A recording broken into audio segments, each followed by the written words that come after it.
Buenos días, buenas tardes o buenas noches. Ahora mismo para mí son buenos días, así que os vengo a hablar un poquito de Pitágoras y qué he aprendido sobre este filósofo. Me está encantando estudiar a los filósofos presocráticos, conocer el origen de dónde vienen todos nuestros pensamientos, nuestras ideas, de dónde viene el pensamiento occidental, ¿no? ¿Qué le ha influido para ser como es? Entonces me está fascinando estudiar a los filósofos presocráticos porque siento que realmente estamos repitiendo las mismas ideas y los mismos pensamientos que tenían ya los filósofos presocráticos y que a lo mejor no nos damos cuenta y estamos en un ciclo de ideas, ¿no? También como ese ciclo del tiempo que pensaban los egipcios o los mayas, a contracorriente de los griegos que veían el mundo como algo más lineal. Bueno, vamos a ver a Pitágoras, que es proveniente de Samos. Y bueno, vamos a ver que hasta ahora todos los filósofos que hemos visto están en la región de Jonia, que a mí personalmente me gusta mucho estudiar con mapas o ejes cronológicos. Y por ejemplo, tengo un eje de Antigua Grecia, de la Grecia arcaica, la clásica y la helenística, viendo lo que ha ido pasando en cuanto a política, en la sociedad, en los descubrimientos, en la literatura, con las tragedias, ¿no? Cómo va evolucionando en cada etapa y qué influencias tienen los filósofos. Porque no solo hay que estudiar desde mi punto de vista, a los filósofos y sus ideas, sino también qué tienen de contexto, qué hay alrededor de ellos que les hace pensar así o contra quién están pensando, ¿no? Quién ha ido antes de ellos y a quién influirán después, creo que es fundamental. Entonces también, aparte de estos ejes, me cojo un mapita y este en concreto es el territorio donde empezó la filosofía, ¿no? Bueno, primero vamos a ver, no se ve muy bien, ¿vale? Pero yo me hago apuntes y me pongo la zona de Mileto, las zonas de la región de Jonia, todas las zonas que de momento hemos ido viendo que han ido apareciendo filósofos. Tenemos aquí en Efeso, que veremos en el siguiente vídeo, a Heráclito. Tenemos en Samos a Pitágoras. Lo voy a intentar poner bien, porque es importante. No sé si se va a ver, pero bueno. Este es mi, mi mapa. Ahí es que se ve el reflejo. Bueno, en la región de Jonia tenemos diferentes ciudades donde han aparecido filósofos, ¿no? Tenemos Mileto, que hemos visto que han aparecido los milesios, con Tales, Anaximandro, Anaxímenes. Luego tenemos Samos, que es donde va a estar Pitágoras, y Efeso, que es donde vendrá luego Heráclito, que vamos a ver en el siguiente vídeo. Pero todos ellos se desarrollan en la región de Jonia, que es por el mar Egeo, al otro lado del mar, en contraposición con, por ejemplo, Atenas, ¿no? que estará por aquí, que sería Italia y la Magna Grecia. Con estos mapitas me oriento mucho mejor y también ves pues, que al final tienen mucha relación si unos filósofos están más juntos, que piensen de una manera diferente o que piensen de manera parecida, ¿no? Y que unos a otros se vayan influyendo. Entonces yo empecé a estudiar Pitágoras y la verdad que me volví también un poco loca. Creo que tengo como 20 páginas de Pitágoras porque me pareció un personaje muy interesante para investigar, ya que, bueno, no solo es tratado como un filósofo, sino también como un matemático, como un líder religioso, un místico, un físico.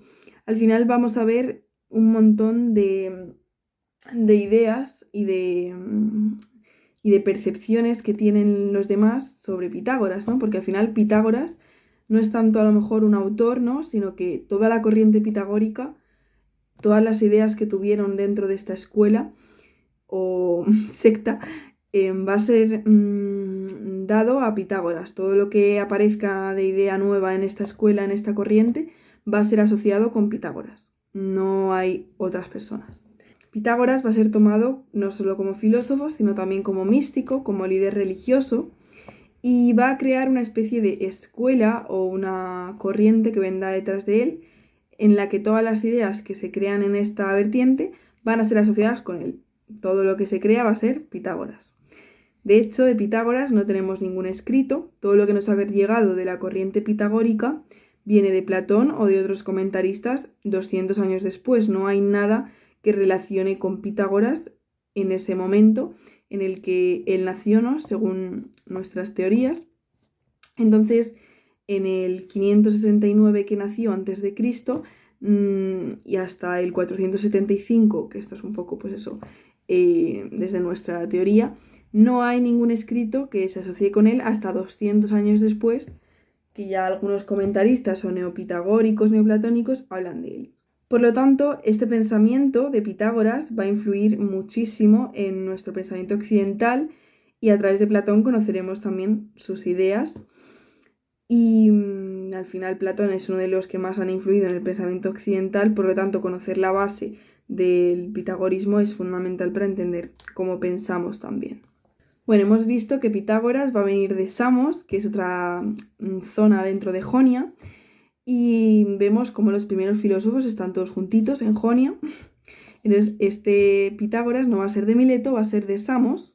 Estamos todavía en la época arcaica de Grecia. No es casualidad que en Jonia aparezcan muchos de los primeros filósofos, ya que Jonia era una región donde el comercio era constante, ya que estaba cerca del mar, también recordemos eso, y las ideas, ya no solo los productos, ¿no? La mercancía se intercambiaba, sino que las ideas también pues, podían fluir de manera más amplia, podrían venir gente de todas las culturas y poder nutrir a estas personas y pensar también de maneras diferentes, más relacionadas con culturas más orientales, ¿no? Pitágoras es uno de nuestros filósofos ágrafos, no tenemos escritos sobre él, como he dicho, y las biografías que tenemos sobre él pues tampoco son muy fiables porque, como ya he dicho, aparecen 200 años después y, claro, no están contemporáneas a él. Lo que es curioso es que, aunque fue un personaje muy célebre y que al final ha influido mucho en filósofos posteriores, no tenemos ningún escrito, ya no solo de él, sino de alguien que le conociese en la misma época. No tenemos ningún escrito de alguien contemporáneo que escribiese sobre Pitágoras. Entonces es curioso que no se menciona a Pitágoras en ningún momento cuando él está viviendo, ¿no? También vamos a ver, como en la mayoría de filósofos, comentaristas que van a ir diciendo pues quién era Pitágoras, aunque fuese 200 años después, pues ellos pensaban quién podría ser. De hecho, Diógenes Laercio nos habla de que Pitágoras había vivido varias vidas antes, de que antes era hijo de no sé quién, luego se convierte en... O sea, como que recuerda todas sus vidas pasadas, nos dice Diógenes Laercio, ¿vale? También esto se relaciona con la teoría de la transmigración de las almas, que se creía en el pitagorismo, que tú cuando te morías, no te morías del todo, sino que tu alma se quedaba y iba vagando por otros cuerpos eternamente. Esta teoría de la transmigración de las almas se llama metempsicosis. Aquí vemos que esto ya va mucho más alejado de los milesios, con la idea de conocer la naturaleza, el último atisbo de la realidad. Aquí ya no vamos a ver algo físico, sino algo que va más allá, algo relacionado también con la religión, ¿no? Con la idea del más allá, con otro mundo. Ya no se ve solo el mundo físico, sino que hay un mundo metafísico. Y la realidad no es la que vemos, la que está aquí, sino que hay dos realidades, la del mundo real, la del mundo físico y la del mundo metafísico. También algunas historias que hablan de Pitágoras nos dicen que no solo conocía sus vidas pasadas, no solo su alma iba por otros cuerpos a lo largo de todas las vidas que ha tenido, sino que también puede estar en dos sitios a la vez, que se llama bilocación, que es básicamente que tú puedes estar aquí y en Grecia ahora mismo, puedes estar en dos sitios a la vez. Esto me pareció muy curioso, la verdad, y muy interesante. Donde vemos que se habla esto de la bilocación, que me parece fascinante. Lo vemos con Elío Arístides en el siglo II después de Cristo, que fue un gran orador y sofista griego, que estudia, que esto me parece curiosísimo, los sueños y la comunicación divina. Es algo que quiero investigar más adelante, la relación de la manía, las ménades, la locura con Platón y con los oráculos y todo esto. ¿Cuáles eran para Platón las manías, las diferentes maneras de locura o de inspiración divina, ¿no? Me gustaría investigar esto en profundidad. Este sofista griego del siglo II después de Cristo, Elío Arístides, en uno de sus discursos sagrados, va a narrar su experiencia onírica con unas curaciones milagrosas por parte del dios Asclepio. Y esto me parece bastante interesante, ya que nos dice que Aristóteles dice que Pitágoras fue llamado Apolo Hiperbóreo por los crotoniatas. El hijo de Nicómaco fue el padre de Aristóteles, médico y físico de la corte macedonia, añade que Pitágoras fue visto por mucha gente, una vez el mismo día y a la misma hora, en Metaponto y en Crotona. Aristóteles, según Elío Arístides, dice que Pitágoras está a la vez en un sitio y en otro. En algunas biografías, aunque no tenemos escritos de él, como hemos dicho, ni de sus contemporáneos sobre su existencia, en algunas biografías nos van a decir que Pitágoras era hijo de un comerciante marítimo y que por eso también se relacionó con muchas ideas orientales, porque con su padre, de pequeño, en su juventud, viajaba y así pudo conocer estas teorías. En estos viajes que eran de comercio, pero que al final intercambiaba ideas, estos viajes que hacía con su padre, pudo entrar en contacto con sabios de Siria o con los caldeos de Tiro. Que Tiro era una zona de comercio donde pues, había muchísimo comercio, como Jonia a lo mejor, pero en el mundo oriental. Siempre decimos oriental y reducimos un montón de culturas. En Oriente hay muchas culturas, es como decir Occidente, ideas occidentales, pero dentro de Occidente hay muchísimas, ¿no? Pues igual pasa con Oriente. Entonces, Pitágoras pudo entrar en contacto con los acadios, los babilonios, los hititas, los sirios o los indios. La arqueología, de hecho, nos muestra que los griegos tuvieron contacto hasta con China. Entonces, podemos ver que probablemente estas ideas que se crean a lo mejor como nuevas en Occidente ya estaban en Oriente, ¿no? Mucho antes. Los que han estudiado más a Pitágoras creen que Pitágoras pudo entrar en contacto en estos viajes con las ideas indias y que las trajo, ¿no?, a Occidente. Uno de los grandes biógrafos de Pitágoras, que fue Jámblico, que está en la segunda mitad del siglo III, que fue un neopitagórico romano, nos cuenta un poco de Pitágoras en vida de Pitágoras. Nos dice que Pitágoras de joven iba viajando con su padre, que era comerciante marítimo, como hemos dicho, y que se fue a Mileto, la cuna de la filosofía, donde estaban Tales, donde Anaximandro y Anaxímenes empezaron, ¿no?, también con sus ideas, y conoció allí a Tales, que ya era muy viejo. Tales aconseja a Pitágoras que vaya a Egipto porque allí están los mejores saberes, los conocimientos matemáticos más importantes y que allí se podrá nutrir de verdad. Otro viajero, otro escritor que también se va a Egipto y nos lo va a narrar en su historia es Heródoto, que a través de su historia, su libro de historia, que está formado por 10 libros, nos va a contar cómo es el mundo antiguo a través de sus viajes, una riqueza totalmente para actual, o sea, poder ver cómo un griego entendía el mundo antiguo, cómo viajó hasta allí y qué había, ¿no? Es como si nosotros nos transportásemos a Egipto y viésemos qué estaba sucediendo en esa época. Y aquí yo ya me meto en la investigación del libro de historia en relación con los egipcios, con Heródoto. Y ya aquí pues voy contando cómo Egipto era la tierra misteriosa de donde nacían todos los saberes y cómo los médicos, cuando alguien se ponía malo, llamaban siempre a médicos egipcios porque eran los que sabían mejor de conocimiento, los que tenían mejores conocimientos. De hecho, los griegos para su conocimiento se van a inspirar en los egipcios y ese conocimiento egipcio va a pasar a los griegos, que luego de los griegos pasará a los árabes. Y aquí yo ya voy investigando un poquito más de Heródoto, de cómo veía, ¿no?, cómo embalsamaban a los muertos en Egipto, cómo hacían los ritos fúnebres las mujeres, que era de manera diferente a los hombres. Me parece muy muy interesante y me gustaría explorar más sobre historia, el libro de Heródoto, y aquí también voy explicando cómo va cambiando la manera de embalsamar a los muertos si tenías más o menos dinero. También nos cuenta cómo se construían las pirámides y un montón de curiosidades, ¿no?, que es fascinante. Vale, vamos a ver también una distinción en Pitágoras, ya que los milesios eran llamados como sabios, sofos, y Pitágoras va a cambiar y va a proponer el nombre de filósofo, ¿no? Ya se va a empezar a llamar filósofo a estos pensadores porque sofos es sabiduría, ¿no? Sabio. Pero filosofía es amor por la sabiduría. La idea de Pitágoras era que nunca vas a poder poseer la filosofía, o sea, la sabiduría. Nunca vas a ser un sofos, nunca vas a poseer la sabiduría, nunca vas a tener la sabiduría, sino que amabas la sabiduría, siempre estabas en esa búsqueda por encontrar la sabiduría aunque no la poseyeses, ¿no? Ese amor, ese proceso, esa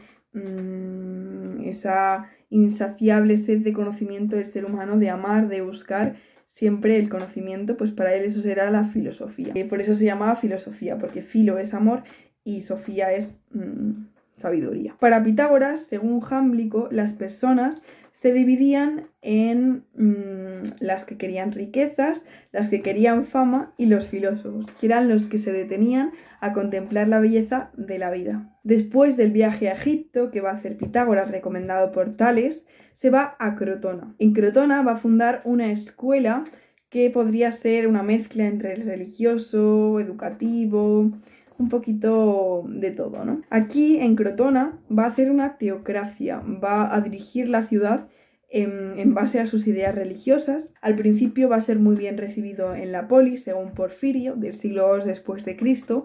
Vemos que hay como 600, 500 años después que nos hablan de Pitágoras, pero bueno, ya decimos que no tenemos escritos cuando él vivía. Va a implantar una teocracia y va a imponer sus reglas. ¿Cuáles serán algunas de estas reglas? Pues no comer carne, por ejemplo, ya que los pitagóricos eran vegetarianos, porque pensaban que el ser humano no podía matar a nadie, además de personas, no podía matar a los animales, porque todo lo que hacía a otras personas al final le perjudicaba a él, si era algo malo. Tampoco podían mantener relaciones sexuales y tenían que hacer ritos de purificación, ya que los pitagóricos pensaban que su alma estaba manchada, era culpable, tenía el pecado que veremos más adelante. Su alma tenía un error de fábrica porque había caído en este cuerpo, porque algo había cometido en el otro mundo metafísico que le había obligado a volver al cuerpo y a, de alguna manera, purificarse, ¿no? Porque algo estaba mal dentro de su alma. ¿Cómo Pitágoras empieza en la teocracia? Como Pitágoras pasa de ser un filósofo, ¿no? Ahí con su escuela, de repente se convierte la Crotona en una teocracia, pues a través de la democracia que hay, pues va a ir influyendo en las diferentes personas y va a poner la teocracia. Los habitantes de Crotona no tardan mucho en rebelarse contra esta idea de no comer carne, tener en cuenta que los griegos hacían sacrificios a los animales, mataban, ¿no? Hacían guerras, pues lógicamente esto de no matar a personas, no matar a animales y encima hacer unos ritos de purificación, pues la gente diría, esto no me gusta. Entonces se rebelaron y este experimento político, que también lo hará Platón, ¿no? Con la República, pues le sale mal y le matan. Algunos dicen que fue porque pues tenían celos de Pitágoras porque no dejaba entrar a cualquiera en su círculo. Otros dicen que le persiguieron, sus ideas no les parecían bien. Otros dicen que se rebelaron, ¿no? Contra esta teocracia. Hay muchas ideas. El pitagorismo, de hecho, va a tener 3 etapas. El pitagorismo antiguo, que va del 5 al 4 a.C., el pitagorismo tardío, del 4 al 1 a.C., y el neopitagorismo, que va del 1 al 2 después de Cristo. El modelo de enseñanza va a cambiar respecto a los milesios. Los milesios era una relación en la que el maestro y el alumno se conocían, iban paseando, ¿no? Iban hablando, iban discutiendo entre ellos, tenían una relación de amistad, de enseñanza, ¿no? Ahora con los pitagóricos va a haber una jerarquía, el maestro tiene más poder y los demás no tienen por qué conocer al maestro, pueden escuchar sus enseñanzas, pero no tienen por qué tener una relación personal. Es muy parecido a lo que pasa actualmente en las aulas.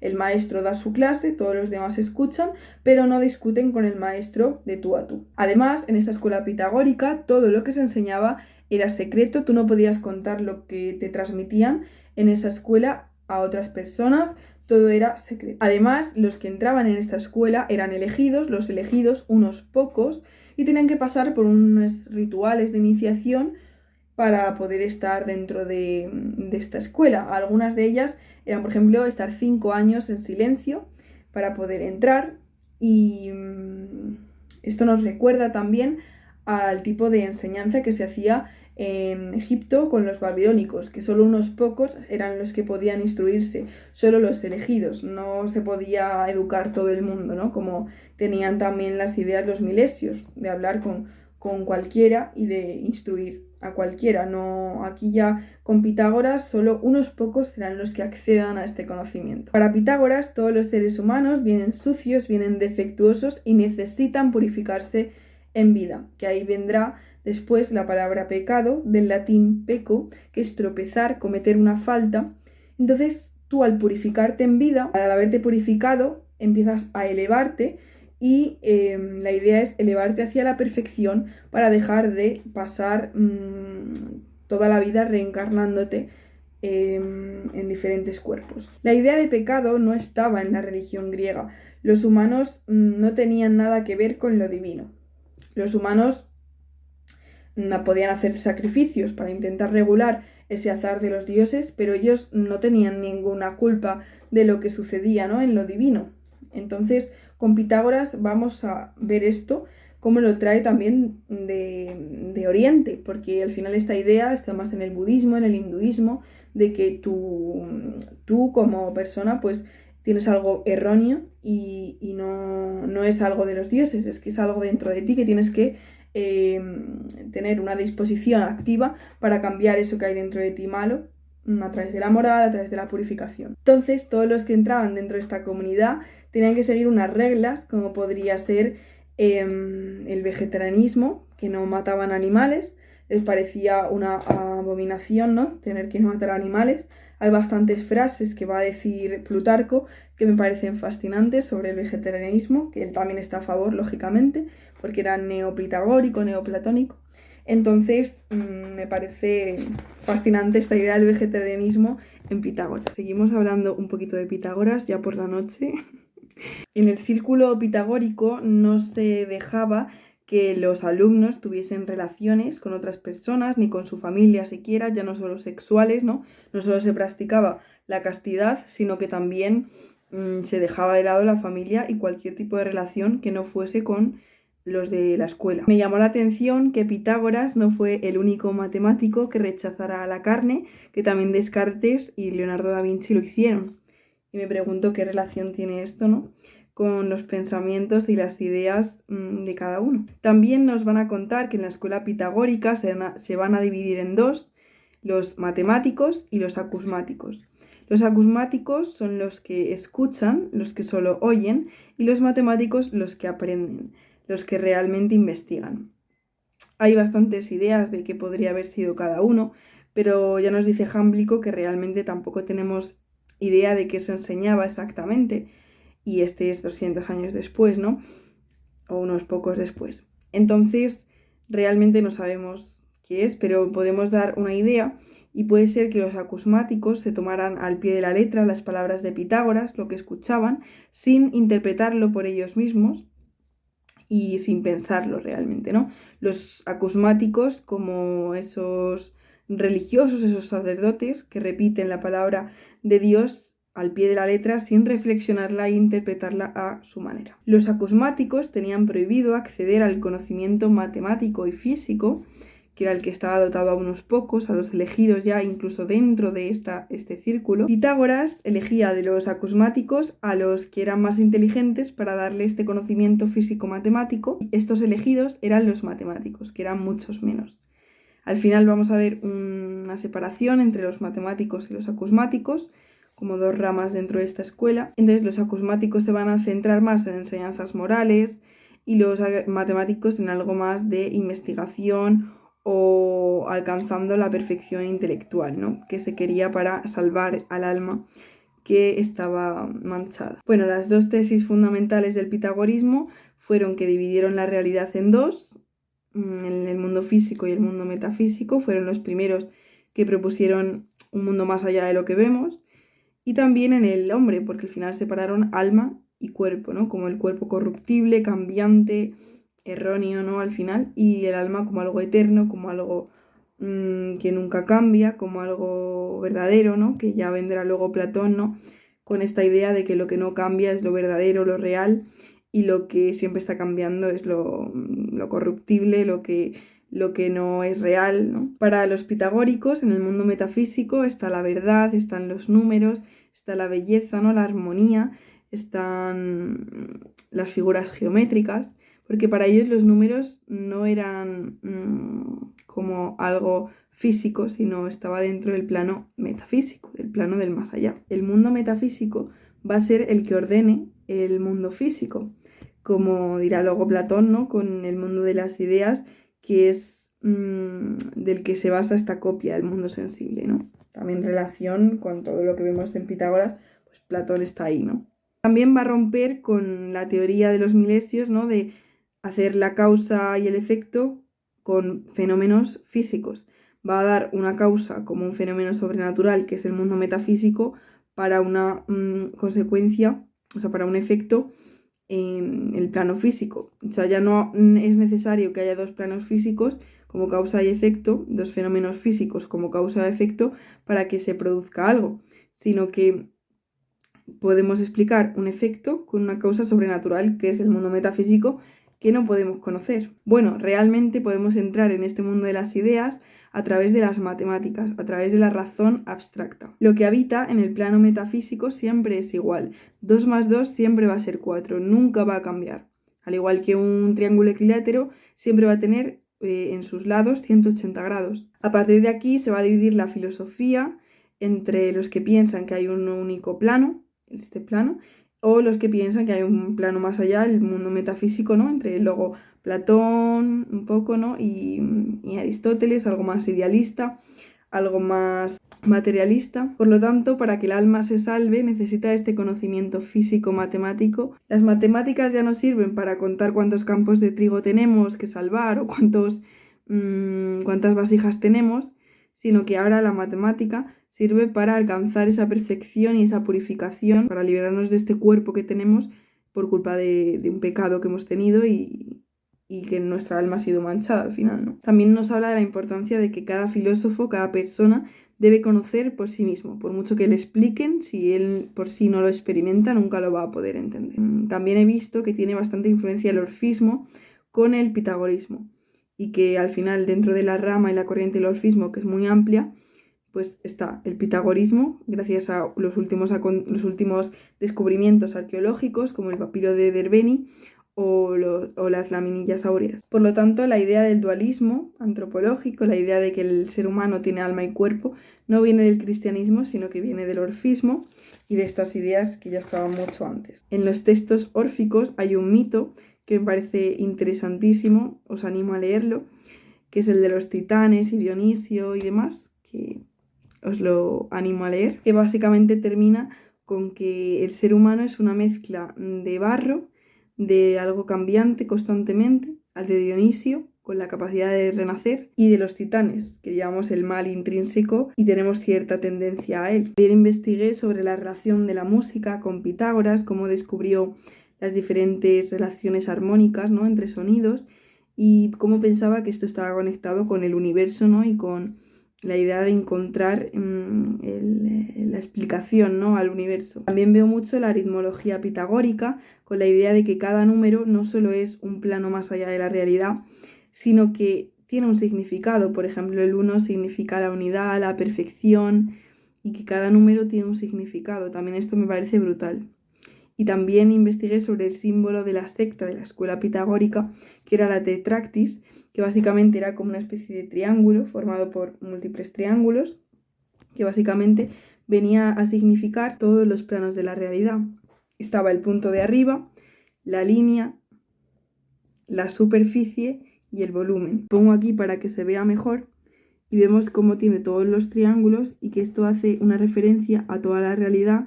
Además, todos los puntos suman 10, que sería el número divino, el número de la perfección para los pitagóricos, y está formado por un triángulo, ¿no? Los pitagóricos no pensaban en los números como algo físico, sino que cada número tenía un significado místico que luego se va a ir derivando, ¿no?, este conocimiento más esotérico hacia el lado de la alquimia, que quiero investigar más en profundidad esta parte. La aritmología, el significado místico de los números, va a ir derivándose por el cábala, por la alquimia, como he dicho, y por la astrología. Aquí digo, hoy en día lo vemos como esoterismos, pseudociencias y puras supersticiones, pero en el pasado fueron clave para la formación del pensamiento europeo. Todos compartían la idea del significado místico de los números. Kepler, Galileo y Newton fueron seguidores de estas ideas pitagóricas. Pasó mucho tiempo hasta que el pensamiento europeo dejó de vincular las matemáticas con el esoterismo y el misticismo, algo que me parece brutal. Por lo tanto, como el número 10 era la perfección y hemos visto en la Tetractis que aparece ese triángulo lleno de triángulos que simbolizan la armonía total y que encima tienen en todos sus puntos 10, suman 10, que es el símbolo de la perfección y constituye también la realidad tridimensional de la naturaleza, ¿no? Con el punto, la línea, la superficie y el volumen. En esos 4, ¿no? De eso Tetractis. Aquí vemos como el símbolo 1 era símbolo de la verdad, del equilibrio, de la definición, de lo perfecto, ¿no? El creador. El 2 como símbolo de la doxa cambiante, de la imperfección, de la dualidad, ¿no? El 3 era símbolo de la armonía, ¿no? Entre esta unidad eterna, el 1, ¿no? Y este 2 cambiante, era la armonía entre estas dos. El 4 era símbolo de la justicia. Y el 5 era uno de los números más importantes y sagrados, porque su representación geométrica era doble. El 5 puede ser representado como un pentágono y si lo alargas por los lados aparece el pentalfa, que sería el pentáculo, que para ellos tenía mucho simbolismo, que luego se ha asociado con Satán, ya luego vemos por la Edad Media, ¿no? Con el Vaticano. Por lo tanto, para los pitagóricos, la naturaleza está hecha de números. También hablo de los números pares, de los números impares. Muchísima información sobre Pitágoras y sobre los números y sobre los comentarios que vinieron después y sobre las ideas, ¿no? Que se tiene sobre qué pudo haber pasado, ¿no? Con Pitágoras. También investigué muchísimo en profundidad, pero esto sería como lo básico que estudié porque no me puedo poner como a hablaros de todo, porque si no el vídeo sería muy largo. Pero para que veáis la cantidad de apuntes que tengo sobre Pitágoras, de todo lo que investigué sobre él, madre mía, qué barbaridad. No sabía yo que había como que visto tanto sobre Pitágoras, qué locura. Esto sería todo lo que vi sobre Pitágoras, que es como un buen... o sea, pueden ser fácilmente 15 páginas sobre Pitágoras, pero locura, o sea... O sea, me flipó la verdad conocer más sobre Pitágoras. O sea, y todo esto son de los números, de la aritmología, de todo, básicamente. También creo que hablo de cuál era la cosmología para ellos, que era el universo para ellos, con esa antitierra que me pareció brutal. Así que bueno, esto es un poco resumen de todo lo que he investigado sobre Pitágoras. Espero que os haya gustado. Si os gusta este tipo de contenido podéis suscribiros al canal. También no solo hablo de filosofía, también hablo de libros y de algunos aprendizajes que voy teniendo a lo largo de mi vida. Y nada, pues os animo a suscribiros y a darle like si os ha gustado, porque me ayuda a seguir con el canal, ya que los vídeos llega a más gente. Y nada, pues un besito muy grande. No sé si os habré descubierto algo nuevo sobre Pitágoras. Espero que sí. Y yo sigo investigando sobre los pensadores presocráticos. Así que muchas gracias por verlo. Un besito muy fuerte y buenas noches. Que he empezado por el día y acabo por la noche.